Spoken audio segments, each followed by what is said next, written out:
Hey, good morning again. Hal and Sarge. Oath Keepers. Who are the Oath Keepers?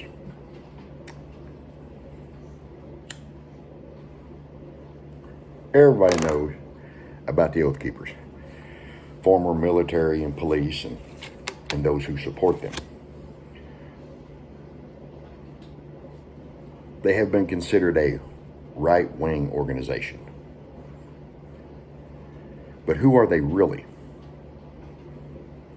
And what I mean by that is Ray Epps and Stewart Rhodes.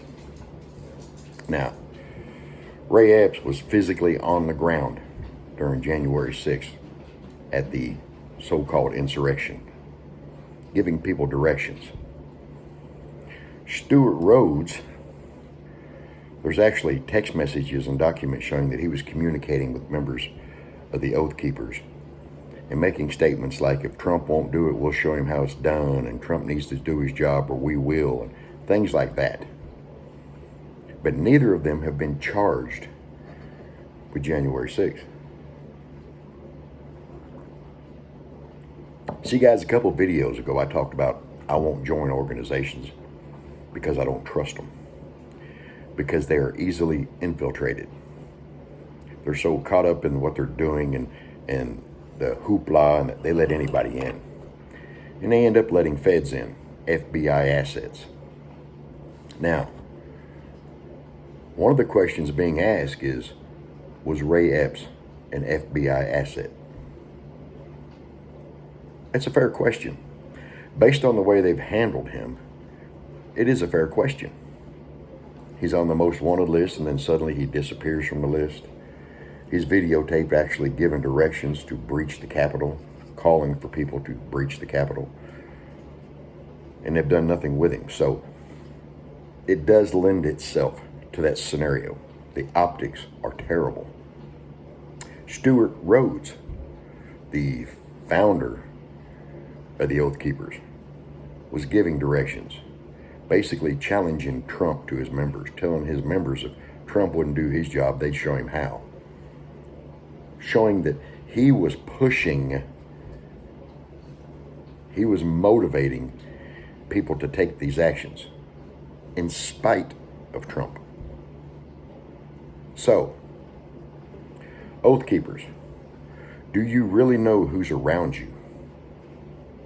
Do you know who you're talking to when you're talking to them? Do you truly know what their motivations are?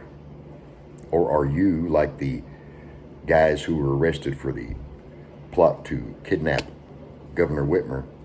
Come to find out, they say out of 13, 11 of them were actually FBI informants and assets. I mean, come on.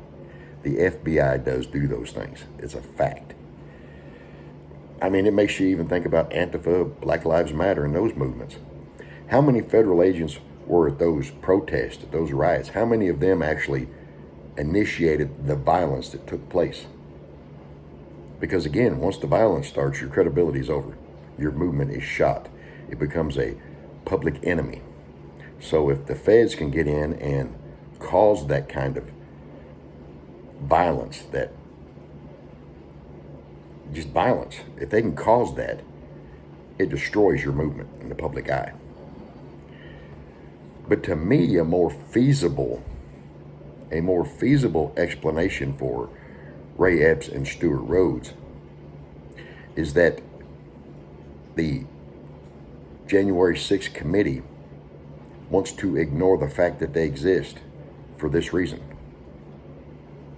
If they charge them, if they present this evidence, then it destroys their narrative that Trump pushed this violence.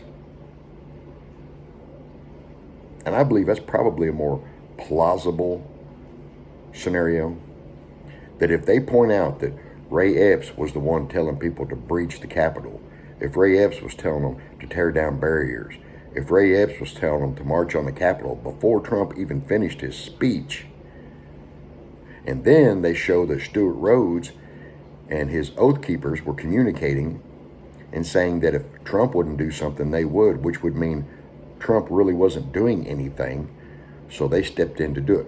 It would destroy their narrative that Trump caused this violence. If someone else is proven to have been the reason that this violence erupted, it totally negates the claims against Trump. So that's why I don't join organizations. I just don't. I mean, even after things happened and OathKeepers, some of your members were arrested, do you know what happened? Stewart Rhodes threw them under the bus. Oh no, they weren't doing what we were supposed to do. They weren't doing what we were there for. His messages clearly state that they were going to show Trump how to do his job. If Trump wasn't going to take it back, they would. So Stewart Rhodes threw your guys, under the bus. So I think what's really going on is they are ignoring these gentlemen. They are hiding these gentlemen because these gentlemen are the ones who were causing the violence, the disruption at the Capitol. And if that's proven, it destroys their Trump narrative. Because this whole thing is about barring Trump from running in 2024. And if someone else is proven to be guilty of what they're blaming Trump for, then it destroys their whole plan of taking Trump down.